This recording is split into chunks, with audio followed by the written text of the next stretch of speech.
we've got about 15 minutes to take some questions from you because there is another session, so I don't want to run out of time. Good. Introduce yourself and your organisation if relevant. And so I saw the hand shoot up at the back there. Microphone. Is there only one microphone? Anybody that side? No. Okay. We'll take that microphone, then the gentleman in the spectacles. I'll take 2 or 3. Thank you. Hello, everyone. My name is Lukman. I'm very fascinated by the whole session, and then the samurai presentation was just like, yeah, like a movie. Very interesting. And my question relates to it.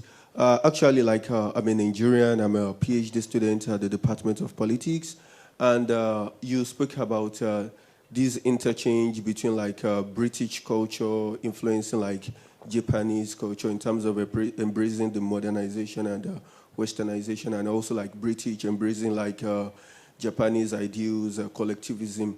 So my question is, what I'm seeing now in terms of Western culture is a lot of individualism and personal guilt, human rights. So where did that break in transmission, from the embracing Japanese collectivism over what we have now? What are those things that transpired? Once again, I'm not really very averse to it, British culture and history. Thank you very much. Okay, thank you. Just the gentleman in the spectacles, just here in the front, and the pullover. I'll take a couple. So I'll remind you about that question. Right. Oleg. My name is John Skerritt, and I'm retired local government. And my question is, all 4 are very interesting indeed, but the one is the number 2 one. They used to have, in Essex and Kent, they used to have dengue fever and also the malaria as well in this country, quite prevalent, and people used to die of it as well. The malaria the mosquito used to be a real nuisance in the south. It still is now, but they don't have it so much now, but they can occasionally get malaria, or they get scared, because there's other diseases that it passes as well, you see. There's masses of them. I think you can get even flu from it, but you can certainly get, massive disease from the mosquito. What's your, any discussion? So what was the question exactly? Oh, it's more of a statement, actually. Okay. All right, thank you. Good. Oleg, so the question about, was it sort of individual culture versus the more collective sense of identity? It's a very interesting question because I think, obviously I think for many of us now, we have this kind of idea in our mind that, and I mean this came up in COVID a lot as well, that we have this kind of Eastern Asian kind of collectivism versus Western individualism idea, and that's why people in East Asia were all wearing masks in early COVID, and people in Europe and the United States were not wearing masks early, and this and that. And I mean, as a historian, if I look back at this, the discussion of individualism is actually one of the main ones that we see arising in the late 19th century in Japan, in this encounter of the West. And what's quite interesting is that idea of kind of Western individualism versus Japanese or Asian collectivism does not exist at that point. There's actually a view that within Japan that it's actually the West that is much more collectivist, and that Japan is too individualistic. And this is actually why there's concerns about Japan's ability to survive, because the Japanese are too individualistic. And one of the examples they give of this is sports. We have sports coming in. And whereas, in the West, the Americans and the Europeans are playing baseball, they're playing football, they're doing rugby, and that's why they're also so militarily successful. The wars being won on the playing fields of Eton, whereas the Japanese are all doing martial arts, which are individualistic. And so people in the 1890s in Japan are really concerned that they need to be more individualistic like the Western, or more collectivist like the Westerners.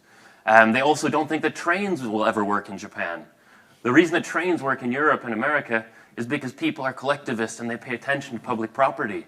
Whereas Japan, people would vandalize them and destroy them and they'll never run on time. As someone who was 3 hours delayed yesterday on my way from Heathrow, and has very rarely encountered a late train in Japan. So the emergence of these things, these ideas of individualism versus collectivism, I think a lot of this has to do with larger historical processes, especially in the early 20th century, where you have, say, the Japanese state, which is quite totalitarian in the early 20th century, wanting people to be more collectivist.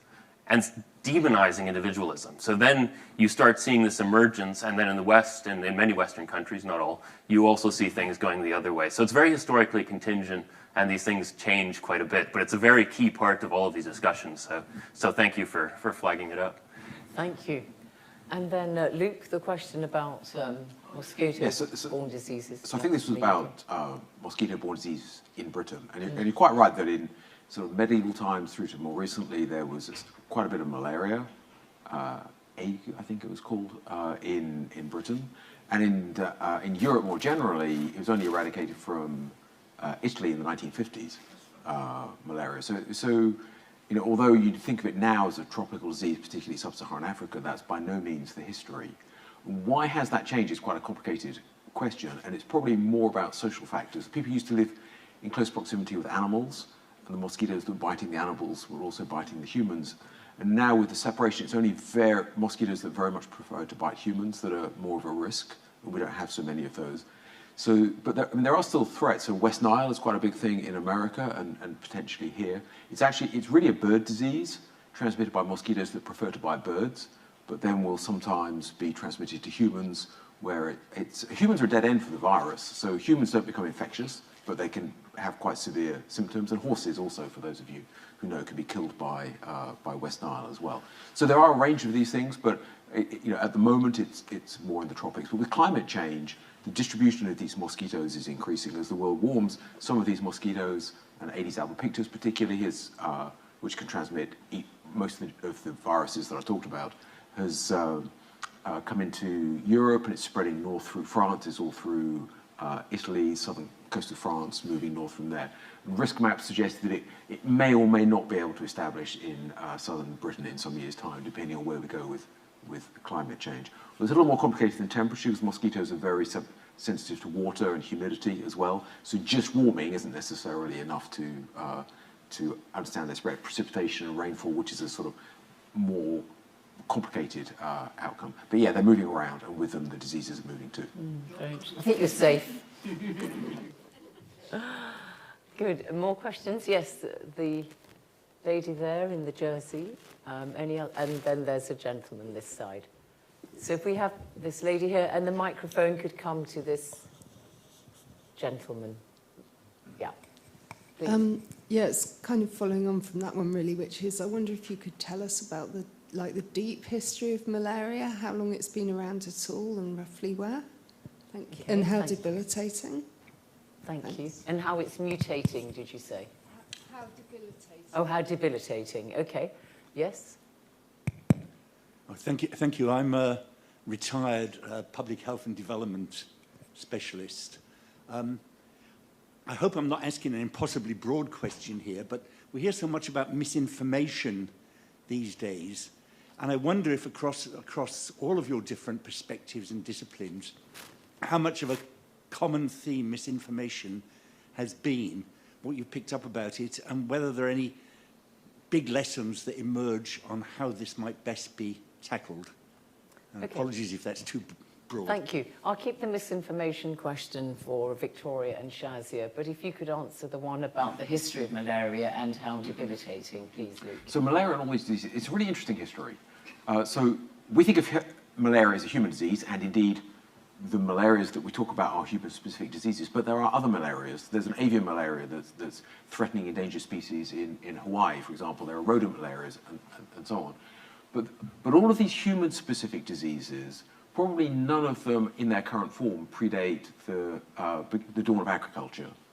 Because it's only then that you have enough people close enough together for a human-specific disease to be able to survive, to make a living. When humans were, you know, a few thousand small family groups wandering around the plains of Africa, you couldn't really be a human-specific anything, because disease or parasite or whatever, because there just weren't enough people to do that. So certainly they would have been affected by more broad spectrum diseases that affect a number of things. But all of the human-specific ones, probably none of them are more than 10,000 years old, or whatever the dawn of agriculture is. And that applies for the viruses evolve so rapidly, it's hard to trace their evolutionary origin. But it's pretty clear for malaria. And so also for the human-biting mosquitoes. So I said some mosquitoes very much prefer to bite humans. Mosquitoes are an ancient group. So the ones that transmit malaria, the ones that transmit the viruses, the last common ancestor, 170, 190 million years ago. The dinosaurs died out 65 million years ago. Humans were not around at that time. Whatever mosquitoes were biting, it wasn't humans, because there weren't any. So the mosquitoes long predate all of this, but the human-specific versions of each of these things have to be relatively recent. And yeah, malaria is hugely debilitating. There are multiple different malarias killed, as you say, as many people as anything. Yeah. Interesting, yeah. It kills about 1 million people still a year, and I think... And huge effects on development, on poverty, on all these things, indirect effects as well. But I think it did start about 10,000 years ago when farming started, and we started clearing huge tracts of, forests and so on to create farming, and then near water and so on. Anyway, and yes, the question about misinformation. I mean, Wiktoria, your work is all about seeking out data and looking at data sets and, seeing what the implications are and so on. So perhaps you'd like to tackle that question, which is quite broad, about misinformation, how to counter it. Thank you very much for this question. So I haven't done any research on misinformation myself specifically. I think there are different types of misinformation. There is the problem of not enough information to inform policymakers, and there is also the misinformation of the public that doesn't help them make the right decisions. For example, the case of the salt ionization policy in India, there was a big there was a negative perception of implementing this policy because it reminded some groups of the very punitive and very discriminatory salt taxation laws from the British back in colonial history. So I think some groups used that in their advantage, and there were also some riots protesting against salt ionization, which should be good because it's a public health policy. I know that there's also plenty of research showing that because of a reduced trust into public government, for example, due to sterilization laws or forced sterilization in India, there was misinformation and therefore a perceived lack of trust and into the effectiveness of family planning, which could be good if informed properly. And there is also interesting research showing the effects of colonial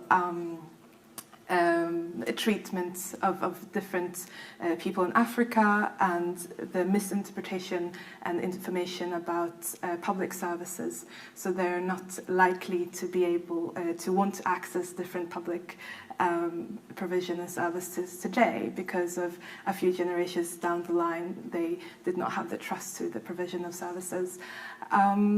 And there could also be misinformation on the, as I talked about, on the policymaking side. So I did some research on fast foods in the UK, and we might want to go down that route in Pakistan as well.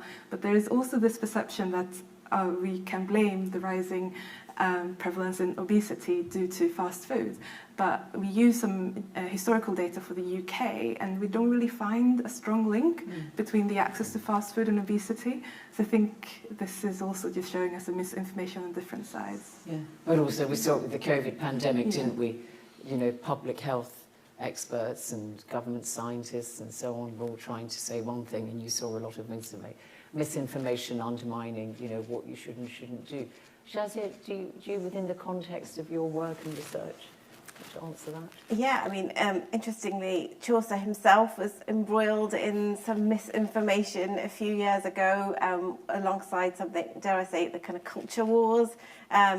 So a couple of years ago, there was some cuts that were being made at a university in the UK to the English department, particularly to medieval literature, and Chaucer the press got hold of this, and then Chaucer was kind of in the press as being the kind of figurehead of these cuts that were being made, the cuts being made to Chaucer to getting rid of getting rid of the most important figure in the canon of English literature, right? And what does that mean? It means something in relation to kind of the ideas that we have around Englishness and around the canon as well. That if you're getting rid of Chaucer when you're studying English literature, that it's a bit like getting rid of Shakespeare. You're getting rid of kind of like the core foundations of what makes English literature in a really kind of nationalistic way. And one of the images that I showed was a couple of articles, one that was written by myself and one that was written by somebody called Marion Turner, who's a professor at Oxford, who's just written a biography of Chaucer, actually, both kind of trying to defend Chaucer, but also trying to say that actually Chaucer is much more nuanced than that in the kind of ways that I've presented today, that he does represent a kind of Englishness, but he also represents this kind of idea of global literature as well. And that's the reason why you shouldn't be cutting in from an English literature degree. But he was kind of, he did kind of get embroiled in some misinformation there and the kind of culture wars. Thank you. Well, thank you very much. We've run out of time because there is another session at 3:45, and I want to make sure you have a break till then. Thank you to all our speakers this afternoon and also for your questions.